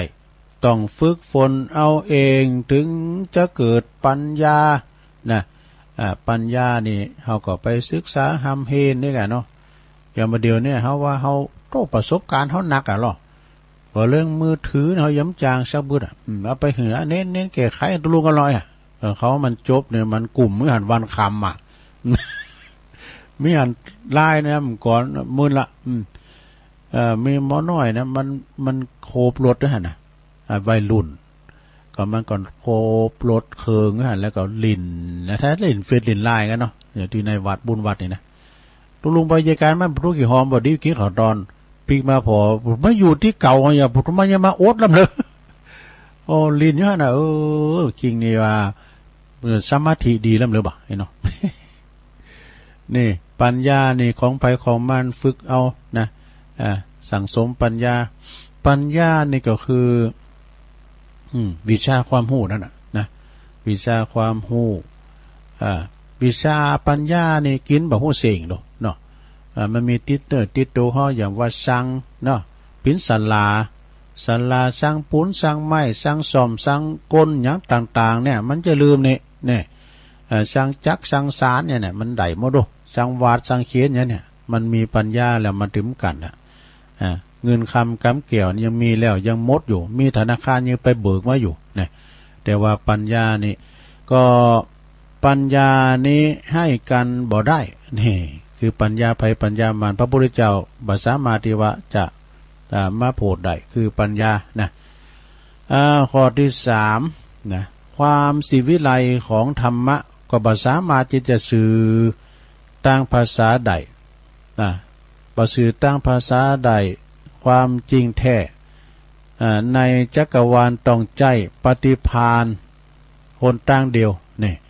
ตอนนั้นเพื่อพิสูจน์ความจริงนี่อันนี้นะข้อที่3นะ ต่อไปนั้นแล้วก็ข้อที่4เด้อข้อที่4สุดท้ายคนที่บ่มีวาสนาตีดีกับพระตถาคตธรรมะจึงไม่สามารถเข้าถึงใจเขาได้นี่พระตถาคตจึงบ่โปรดเขาบ่ได้อย่างที่แม่อุ้ยเปิ้นไปเก็บหอยนะพระอานนท์ก็ว่าโอ้ขอพระพุทธเจ้าไปโปรดกำเตอนะไปโปรดคุณเฒ่าเนี่ยเปิ้นกำลังงมหอยอยู่พระพุทธเจ้าก็บอกว่าไปโปรดมันได้อันนี้มีวาสนาต่อการเด้ออานนท์เด้อดูก่อนอานนท์อันนี้ไม่มีวาสนาต่อการเราโปรดไม่ได้ลองหัวคำนะขอนิมนต์ขอปูชาเด้อนี่นะอันนั้นแต่ทำให้เจอได้แคลงใจหายแคลงใจนะพระพุทธเจ้าก็เลยไปดักอยู่ตั้งหน้าจะมาโปรดคุณเฒ่าเก็บหอย พระพุทธเจ้าดักอยู่ตั้งหน้าแล้วเปิ้นก็ฟังหวายบ้านน้ำตีนึงพระพุทธเจ้าก็ไปเกิดอยู่ตั้งหน้าแถมเปิ้นก็ฟังก็หวายบ้านน้ำตีจุนว่าพระพุทธเจ้าแถลงมาถึง4ด่านเปิ้นก็ย่ำเอานะเปิ้นก็ย่ำหับธรรมะของพระพุทธเจ้าอันนี้คือเปิ้นมีวาสนาต่อกันก็โพดกันบ่ได้นี่ศรัทธาเนาะโพดกันบ่ได้พอล้อสำเดินนะการกึดสร้างหางแปลงหยังก็ตามแต่ปุโตวิหารนี่แปลงมาจัดหลายตุนแล้วเนอะมันตึมแล้วมันลูกสะเตอมาแล้วครับอันตุเจ้าตุนนี่นะอันนี้เปิ้นจะกึดจะสร้างมก่อนนี่ครูบาตุนได้หมู่เปิ้นว่านะอันเปิ้นจะกึดจะสร้างเนี่ยไผมาสร้างก็มลูกนะมันใจอันนี้มันใจเจ้าของที่จะมาสร้างเจ้าของที่จะมาสร้างเปิ้นมาถึงตื้อเพิ่มมาถึงหลายปีดีดักมาก็มีตัวเจ้ามาคือสร้างขึ้นแล้วเนี่ยมันก็ไปตามกรรมครูบาเหมือนกันเด้ออันนี้ก็คือ4ประการที่พระพุทธเจ้าโปรดไม่ได้นะ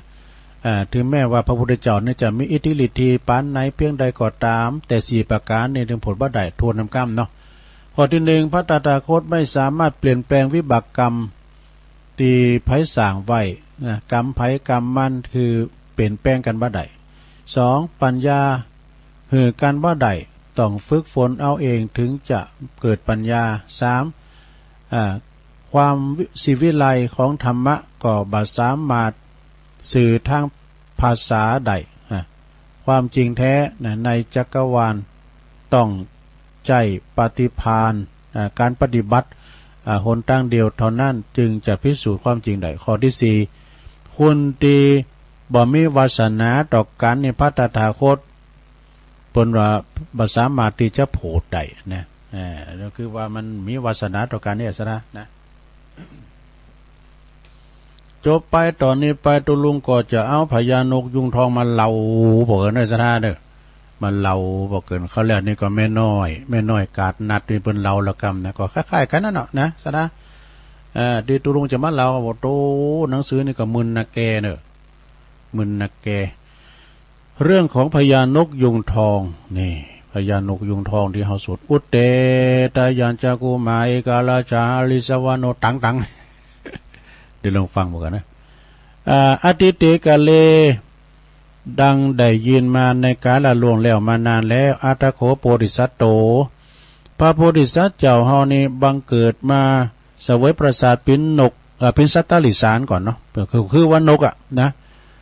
เป็นพญานกยุงทองอาศัยอยู่ภูเขาเงินภูเขาทองในป่าหิมพานต์นี่พญานกยุงทองนั้นเนี่ยได้เจริญพระพุทธมนต์อยู่ทั้งกลางวันทั้งกลางคืนอยู่เป็นนิดนะเปิ้นสวดอันนี้กะโมหปริตโมหปริตหลวงอุเตตยัญจกุมาเอกาลาจาลิสวันโนปาตาวิปาปาโสตังเปิดสวดถึงวันมันมี2 ภาคดูโมลัตติงเยนั่นก็เป็นเมื่อคืนเนาะลัตติยานะเปิดมีตึงสวดอุเตนี่สวดตอนเจ้าอาเปสวดตอนบ่ายเอ๊ะนะพญานกยุงทองมาบังเกิดขึ้นแล้วก็เจริญพระพุทธมนต์ในการสวดนะโมหปริตทั้งกลางวันทั้งกลางคืนอยู่เป็นนิดรักษาชีวิตสิ้นกาลนานถึง7 ชั่วในพรานดูจะธรรมดานะหลวงในพรานใน7 โชโคตกันนะในพรานจะมาจับก็ถึงบ่ได้นะเพราะว่าเนี่ยมันศักดิ์สิทธิ์กับนะอุเตอปีไหนเวลาที่แม่เขาเอาจะมีกินมีตาได้ไหนตุลุงสวดอุเตอปีเหรอนะวันเสาร์ทุกวันเสาร์นะหลวงสวดกล้ามในกลุ่ม7 วันเนาะนะอุเตอปีเนี่ยครั้นมาถึงในพรานคุณที่8เนี่ยคุณที่7บนนั้นได้สักคุณพยับได้สักคุณมาถึงคุณที่8นี่ในพรานคุณที่8นี่เปิ้นมีปัญญาเปิ้นมีปัญญาเที่ยวแสวงหาอย่างแสวงหานกยุงทองนกยุงตัวเมแน่นางนกยุงนะโอ้ตัวนี้มารอแล้วนี่ดะตอนต้นนี้มารอครั้นมาถึงแล้วขั้นใดมาแล้วก็มาฝึกหัดให้มันคับล่องลำทำกลมารยาตามความปรารถนาของตนนี่ขั้นฝึกหัดนกยุงนางนกยุงได้แล้วนายพรานก็เอานางนกยุงเนี่ยนะไปสู่ไก่ตีแห่งพระโพธิสัตว์เจ้าเนี่ยคือพญานกยุงทองนะแล้วก็พิจารณาว่าพระโพธิสัตว์เจ้าเนี่ยพญานกยุงทองเนี่ยจะหันหน้าไปทิศไหนจะมันสังเกตถึงปุ่นกันดู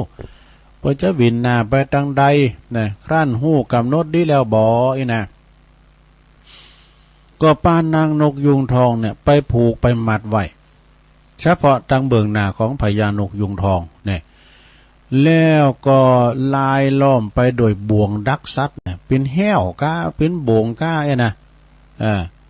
ไว้ล้อมรอบโปดัดตึงหน้าตึงหลังเนี่ยนายพรานก็หือสัญญาหือแก่นางนกยุง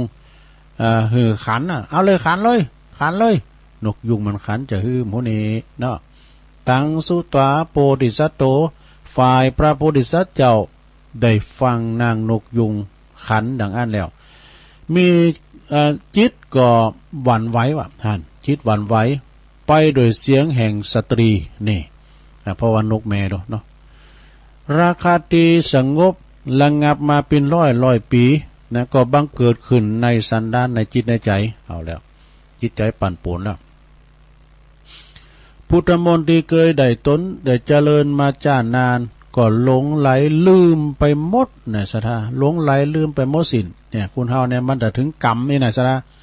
คุณเฮามันจะถึงชัตตากรรมชีวิตพุทธชีวิตขาดชัตตาขาดเลยนะเตี้ยวข้ามถนนนั่นรถมาหันได้มันจะหันนะสถา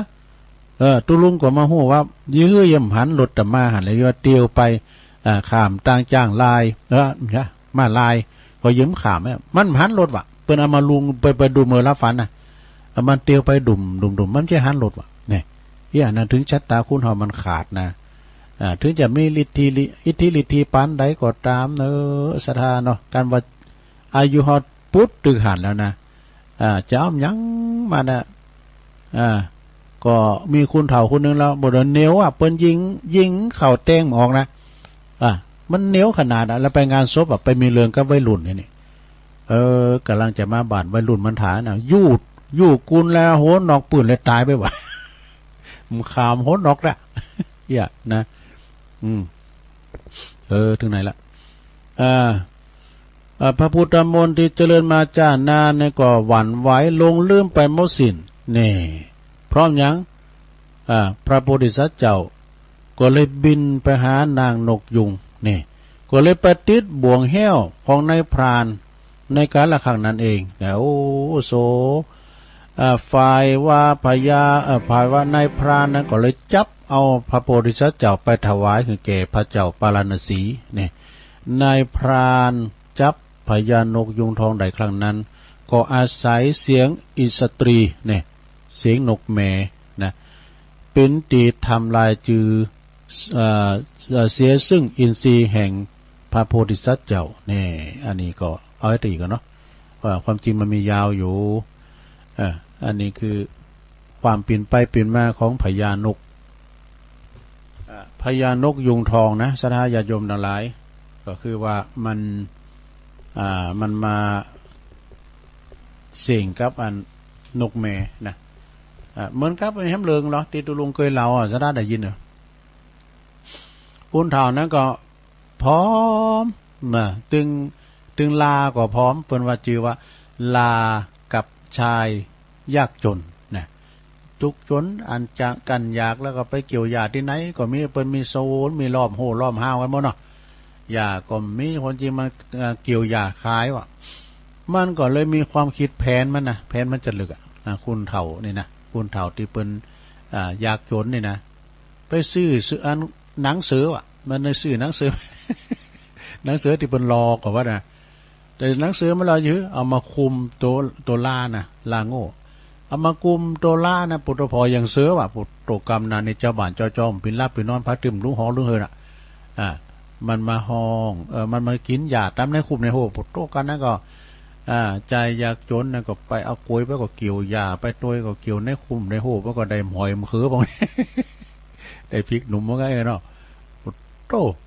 มันได้มากกว่าขายจะถือว่าเป็นบางมีไปมั้งวะนะเมื่อไปโซนนั้นเมื่อไปโซนนั้นนะเนาะเขาล้อมโหลงแต่ไฟเจ้าบ้านมาเริ่มลุกมาแล้วโกเสือกะเป็นว่าเสือปลอมนี่ แล้วมีอยู่หันวันหนึ่งมันตายกับมันเมย์นะเนาะมันมีอันลาตัวเมย์มันห้องลาตัวเมย์มันห้องไอเสือปลอมนี่ก็ห้องตอบกับโหเสือห้องเป็นลาไอ้กับปุตโตเขาหู้ความจริงติดนี่ปุตโตไม่มีไปได้อยู่บ้านนั้นเฮินนั้นนะสถาเปิ้นไหลออกจากหมู่บ้านไปวะอันนี้ก็พินิทานเหมือนกันนะคนจริงมันยาวอยู่ตัวลุงเราข่าวๆนั่นนะ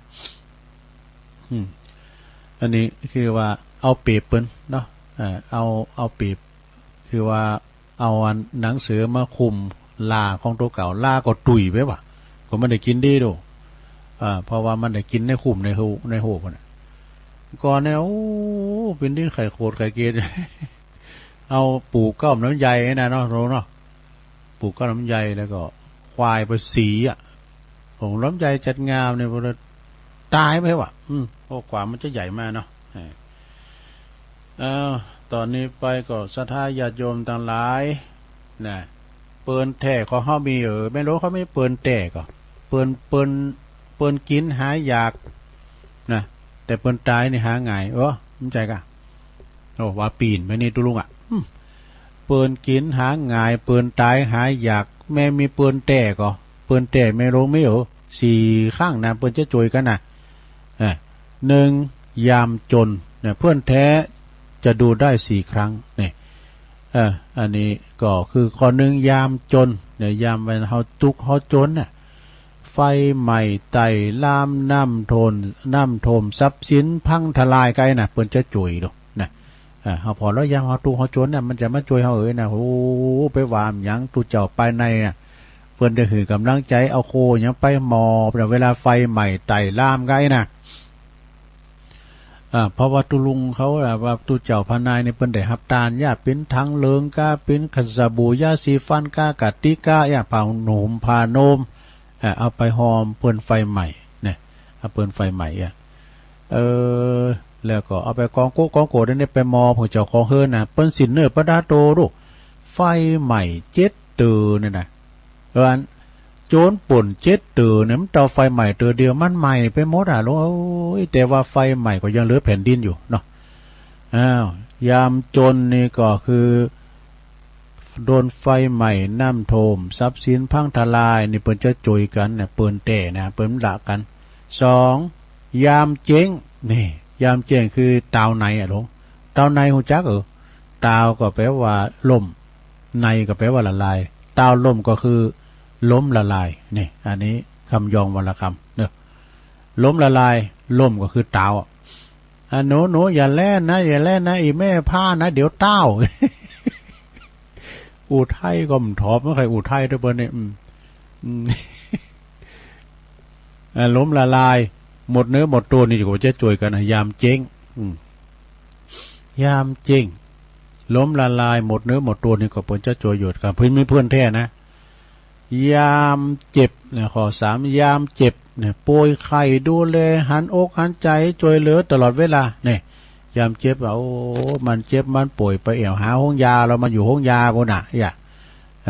ยามเถ่ามาปะกันที่ห้องยาไปผอไปใจมันคุณเฮาเนี่ยยามเจ็บป่วยเมื่อไข้มีลูกมีหลานมีเปิ้นป้องมีญาติพี่น้องมาหามันใจดีดูมันเป็นญาติติบอย่างหนึ่งนะมีกำลังใจโอ้ยน่าเปงตาเปงแต่โอ้ยเนี่ยมันพูกถ้าได้ออกห้องยาน่ะมันใจดีอยู่ห้องยามันกายเนาะกินกับข้าวตุ่มเยาว่าไหวก็บ่ายยี่น่ะมอนซอกตอกหันมาลายเนี่ยพด3 วันนั่นก็ปุดโถใจตกเลยแหละกับนั้นหันมาลายแล้วบ่าก็ไปว่าเหมือนใจตกเลยเนาะมอนซอกตอกนี้หันมาลายน่ะพด3 วันนั่นก็บ่าปุดโถใจตกเลยน่ะถึงแม้ว่าเปิ้นจะเจ็บป่วยเมื่อไข้แต่ตามหมอนซอกตอกก็ตามเถอะเฮาก็ไปคือกำลังใจน่ะเปงแต่กินข้าวหลายๆเนอะกินข้าวนักๆเด้อมัมนะเปิดกินข้าวได้หลายเปิ้นมีกำลังใจขึ้นมาเนาะยามเจ็บนี่นะสะดายามเจ็บยามปินเนี่ยไปหันใจดูแลกันนะเวลาลูกเต่ามาพอมาลูกเมมาพอก้าตังญาติปีน้องมาใจหาก้ามันมีกำลังใจขึ้นมาไผมันเจ็บปินหู้แหละเนาะพองย่ำเคยเข้าหงยุคหงยามเดี๋ยวโตไปไข่หันนะหงยุคหงยามมันมีหันหมดครบวงจรนะตั้งแต่เกิดแก่เจ็บตายแม่หมดเนาะสุดท้ายยามจากนี่ปิ้นจะได้สะท้า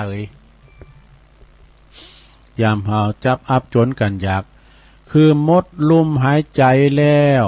ก็ทำบุญอุทิศส่วนบุญกุศลไปหานี่แหละคือเปิ่นแต่4 ประการเนี่ยประเภทคุณมีเพื่อนแท้หรือยังนี่คุณมีเพื่อนแท้หรือยังเนี่ยข้อสุดท้ายในยามจากเนื้อสถานเนาะจากกันยามเป็นย่อมเห็นน้ำใจจากกันยามตายต้องเห็นน้ำตาเนี่ยคุณนั้นมาล่มหายใจจากไปหมดเนาะอยากดีมีจนคุณรวยคุณบ่รวยไม่ช้าก็โมยมรณะคนดีคนบ้าไม่ช้าก็ตายเหมือนกันเนี่ยมีเพลงบทเพลงหนึ่งของสวงสันติเพิ่นว่าไว้โมนขนาดแหละจบลงไปศรัทธาญาติโยมทั้งหลายเปิ่นแต่4 อย่างเนาะยามจนยามจากยามพากจากไปก็จบลงไปขอบคุณศรัทธาญาติโยมเจ้าตุลุงลืมประกาศไปอันเอาไว้ในทุกยามก็มีแม่มาชัยยศบันตาจ้างหอมการนำกาไฟแถม40 บาทยินดีอันนี้ไม่มี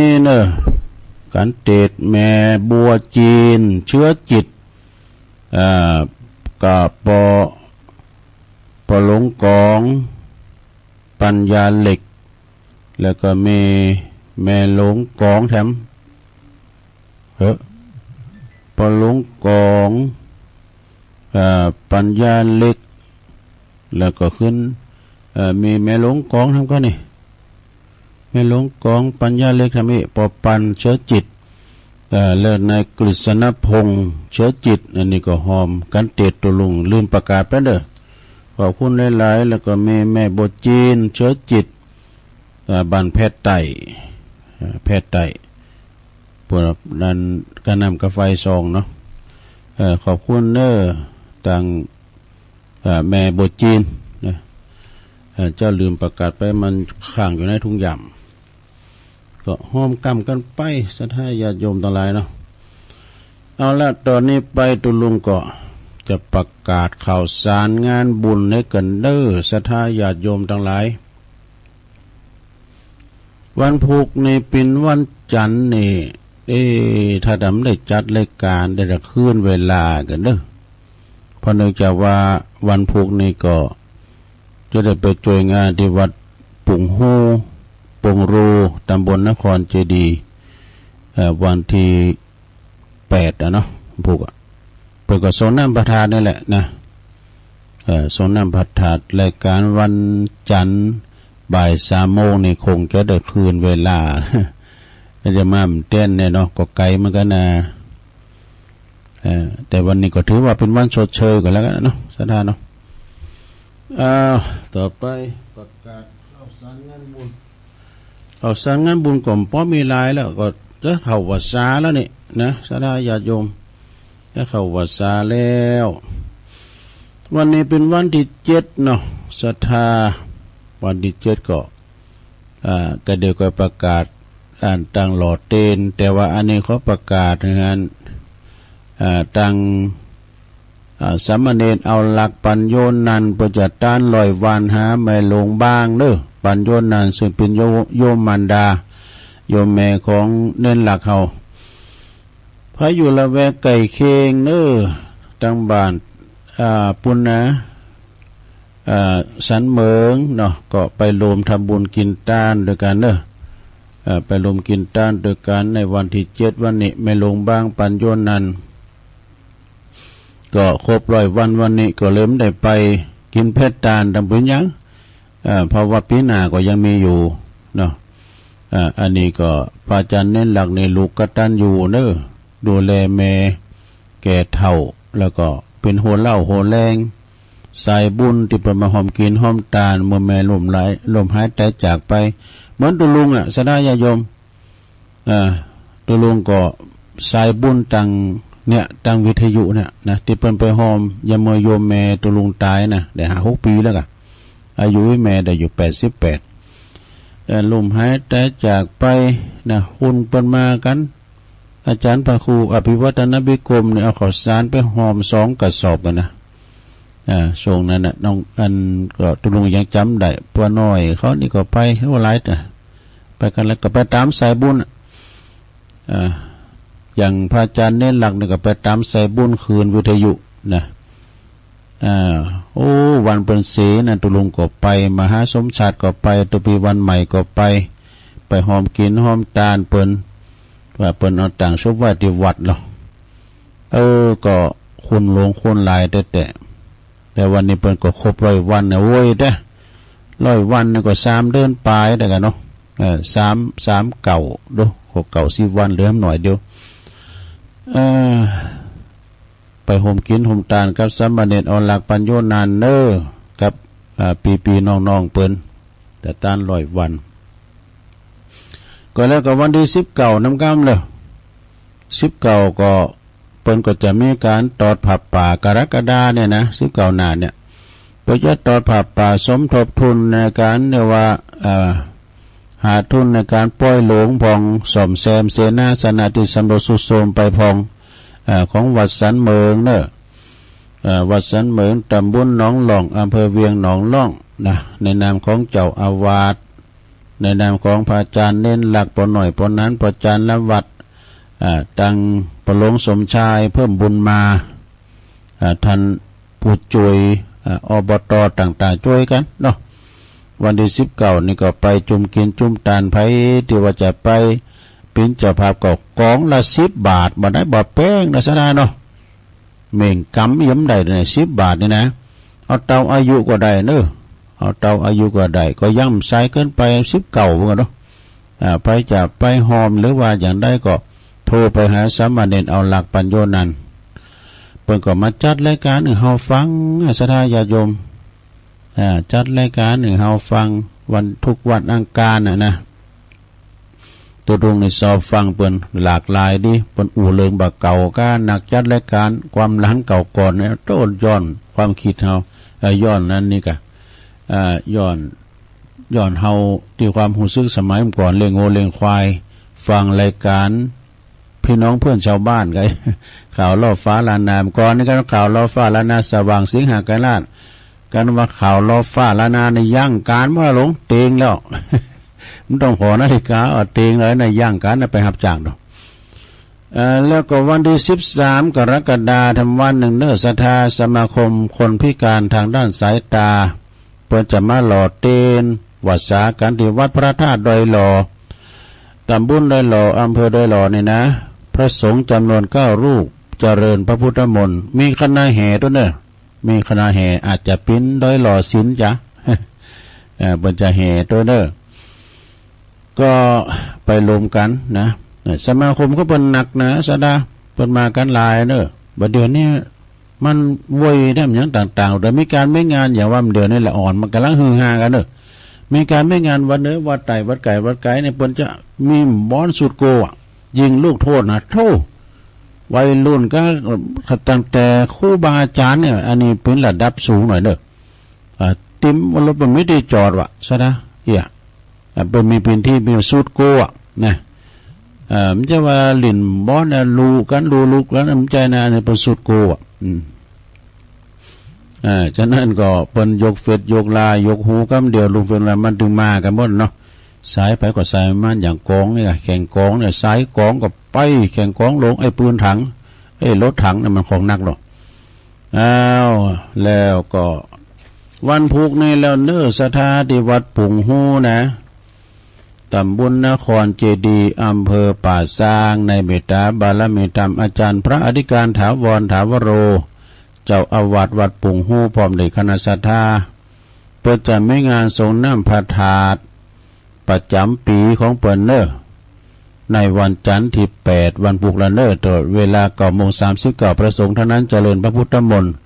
แล้วก็เปิดโอกาสให้ศรัทธาได้สละสลงทรงน้ำกันตลอดวันเนอศรัทธาตลอดวันผูกตรงลงก็จะได้ไปนะแล้วก็อาจจะไม่ได้จัดรายการในคืนเวลาตอนบ่าย3:00ผูกวันจันทร์นะเยอะกะเขาก็อันมันสุดท้ายละตอนนี้ไปก็จะเข้าสาแล้วนี่ยุดกึกละไม่ได้ไปไหนขอฝากประชาสัมพันธ์เนาะศรัทธาวัดพระธาตุดอยหล่อนี่แก่ศรัทธาญาติโยมเนี่ยตอนนี้วัดพระธาตุดอยหล่อที่ตุลุงอยู่เนี่ยนะเป็นตั้งเป็นศูนย์บริจาคโลงศพแก่ผู้ยากไร้นะหากว่าทันว่าหากว่าเพราะว่าถ้าหากว่าคณะศรัทธาญาติโยมเนาะมีญาติพี่น้องที่เป็นเสียชีวิตไปสามารถมารับเอาลงศพฟรีได้เด้อที่วัดพระธาตุดอยหน่อยหรือว่าจะพูดจาตามกำลังก็แล้วแต่ณที่วัดพระธาตุดอยหน่อยนะศรัทธาญาติโยมเด้ออันนี้ก็แจ้งประกาศผ่านไปนะแล้วก็ศรัทธาญาติโยมวันนี้เป็นวันจัดหลอดเต้นวัดสาก็ขอเชิญเนอวันนี้แล้วนะทุกขบวนทุกเครือข่ายปาการมุ่งตรงปฏิวัติพระธาตุม่อนจอมพอปองประกอบไปว่าแล้วนะเนื่องจากว่าวันนี้ก็เป็นวันที่จะได้หลอดเต้นและเฮาประกาศกันมาถึงวันยิงแผ่นสปอร์ตไปถึงวันคณะสงฆ์คณะศรัทธาคณะสงฆ์ที่นักเผยแผ่เครือข่ายในคืนสีขาวก็ดีตลอดถึงพุทธศาสนิกชนและก็ที่เป็นจัดพิธีหล่อเต้นวัดสาถวายเต้นพรรษาประจำปี2567ณที่วัดพระธาตุม่อนจอมพอเนอะอำเภอเวียงป่าเป่าจังหวัดเชียงรายเวลา9:00เป็นต้นไปเนอะวันนี้นะงานหล่อเต้นอันนี้หล่อเต้นก็เก่าลิ่มนะสถาเก่าลิ่มเก่าตุ่นด้วยกันเนอะแล้วก็จะได้ถวาย15 วัดทั้งหมดนะก็เพื่อจะมาหับเอาที่หานะที่วัดพระธาตุม่อนจอมพอละแวกไก่เคียงตำบลเดียวกัน15 วัดเนี่ยนะแล้วจะไปให้ไปหอม15 วัดถ้าเราวินปัจจัยก็วัดละ 1,500 บาทเด้อยอดเตนเนี่ยนะยอดปัจจัยต้านเตนเนี่ยถ้าว่าจะหับ เป็นวัดก็ 1,500 บาทแต่ถ้าไหวปัตหารเพนเป็นโตจีนนะ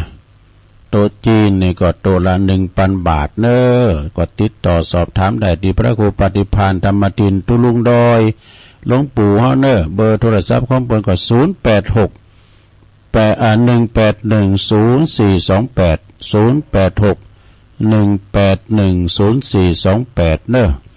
หลังจากนั้นเฮาหล่อแล้วเฮาก็จะไปตานปุ้น ภาคอีสานเก่าวัดโดยกันเด้อไปตามภาคอีสานเก่าวัดที่วัดพระธาตุพนมเนาะในระหว่างวันที่23 24 25สิงหาคมกันเด้อ23นี่ก็4 โมงก็ล้อมหมุนนะโอกาสนี้ก็ขอเชิญชวนทุกท่านเข้าร่วมพิธีรวมอนุโมทนาตามวันและเวลาดังกล่าวเพื่อส่งเสริมพระพุทธศาสนาและวัฒนธรรมประเพณีอันดีงามสืบต่อไปนะอันนี้หลอดเต้นเฮาไปปิ้นตีนะปิ้นอำเภอปิ้นตำบลปิ้นจังหวัดไปปีหน้านี่อาจจะมาตั้งเจียงใหม่กันเนาะจะมาตั้งเจียงใหม่โอ้ตัวลุงก็ขอตักตังลายเพิ่กำเดียวพอจะครบชั่วโมงละเจริญนี่ก็ตักมาแม่ครูจินพานีอู่ทองก็ตักมาตังลายพุทธิธรรมคุณเดิมไหวสานะครับเนื้อหลวงพ่อเด้อรองเจ้าคณะอำเภอลีชมรมสกาย66โดยนะยมเกษณีก็ตักมายายเล็กด้วยเนอะเหมือนกันแล้วไปปะกันคุณเฮาตายไปแล้วก็ไปปะกันที่ปัจจ้านะสดาโยมพิสมัยจากนางแลนะแม่แดงอัมพรเนี่ยเปิ้นก็หยุดเต้นดอกไม้จอมตองยายปันนี่ก็โอ้อันนี้เปิ้นอยู่ปุ่นกะเนาะแม่บุญปันอยู่ห้วยงูในพงตั้งมั่นนี่และท่านพระมหาสมชาติชาตปัญโยบุญส่งจากลำปางเนาะแล้วก็ทุพิชาวัดป่าตาลด้วยเด้อและไหวสานะครับเด้อโยมยุพินหอมลาปินน้อยฟังจากแม่โยกชัดเจนดีฝ่ายเห็นบรรจงกันทวงนำดิบเนอแม่เดือนเพ็ญทิมวางฟังอยู่เนอนะแม่นี่จากตาตุ่มนี่อันนี้เพิ่นก็ฟังกันอยู่ฉะนั้นแล้วศรัทธาญาติโยมทั้งหลายวันนี้ก็ไปพบไปปะกันขอให้เดินทางโดยแคล้วคลาดปลอดภัยทุกขบวนเด้อทุกขบวนในวันนี้ได้อาจารย์กฤษเนี่ยโทรมาหลายนิมนต์แล้วโทรมาแล้วเนี่ยอาจารย์กฤษนะเอาและอาจารย์กฤษมาแล้วไว้สาครับราชการครับชัดเจนดีนอครับครับวันนี้ค่อยชั่วนะเมื่อวานไม่ติดเลยนักฝนนัดฝนลงไปทันฝนลงมาเมื่อวานเนี้ยฝนตกเมื่อวานเนี้ยตอนนี้ตกหน่อยเดียวมันตกไม่นักวันนี้ชัดเจนหน่อยไม่ค่อยชัดเท่าไหร่คลื่นมันเบานักฝนอาจารย์นมัสการครับครับนมัสการครับเจริญปนขับไปซาเจ้ามาคิดก้อนมา4 โมงตายนี่นะเจ้าวัดจะขอโมทนาเอาพี่น้องญาติเปิ้นป้องพี่น้องทั้งหลายขอโมทนาที่เปิ้นได้ไปพี่น้องทั้งหลายไปหล่อเส้นเจ้าได้บุญหลายๆยิ่งใจหนุ่มเฒ่าสาธุด้วยเจ้าเนินนายขอหือเดินทางด้วยความปลอดภัยจึงไปปลอดภัยเนินเจ้าวัดมนจมหอเวงเบาๆขอสาธุเจ้านายเฮ้ยเจ้ากำยองวรรกรรมกรรมปิกนะเจ้าภาษาไทยแปลว่ากลับนะเจ้าไปสาเจ้าปิกปอกเอาสมมาเนตเอาลักในมนเลยครับผมกลับไปสาลุงครับมารู้ถึงกรรมไปก็กรรมมันต้องเปลี่ยนกันมาได้ทำฉันได้ไปก็ได้รับผลฉันนั้นขนาดไปนอนวัดไปได้นี่โดนปุ๊บอยู่ก็ย้อนกรรมเป็นเพราะกรรมที่เปิดตั้งไว้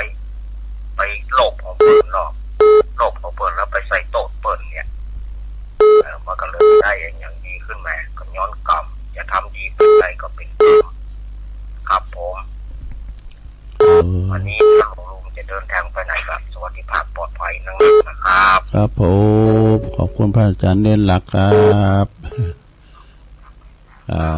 ครับเจริญปอน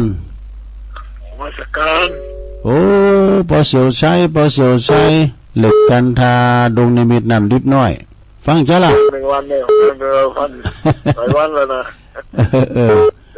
ตอนนี้เวลามีนักละเต้นเปิ้นแรงผูกไทยได้คืนเวลาก่อนเนาะไปปูหูครับไปปูหูอาจารย์ก็ต้องมาเลยขอบคุณเด้อพอเสียวเด้อโอ้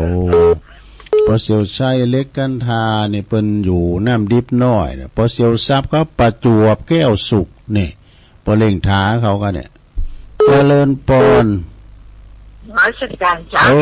ใหญ่พรชัดเจนดีเนาะจ้าดีเลยไปรอเก่งก็เป็นอย่างไปก็เดี๋ยวเดี๋ยวป้าจะมาหับลุงป้ามาหับออกรายการจ้าตะลุงโอ้แม่สีทอนน้องบัวใส่ประการเนาะจ้าชัดเจนดีเจ้าแบบลมเจ้าเนี่ย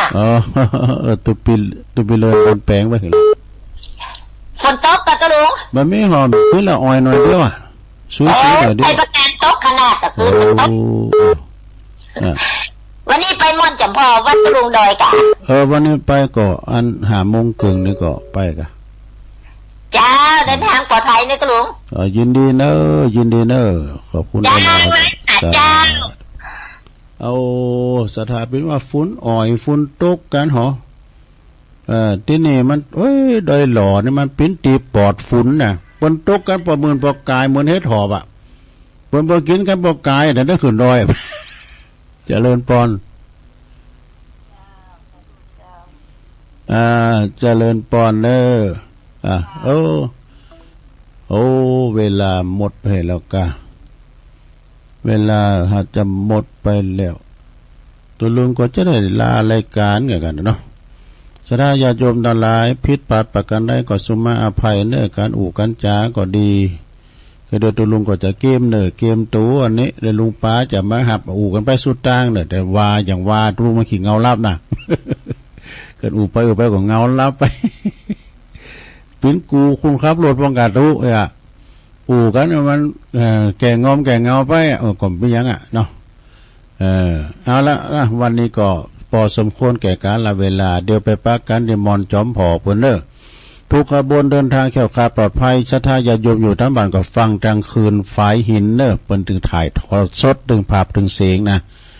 นำรายการจากลาศรัทธาไปก่อนอยู่ดีมีสุขอายุมันควันยืนมีจงมีใจเหมือนกันจูโคนจูตันจัตตาโลธรรมาวัฏันติอายุวันโนสุขังปะลัง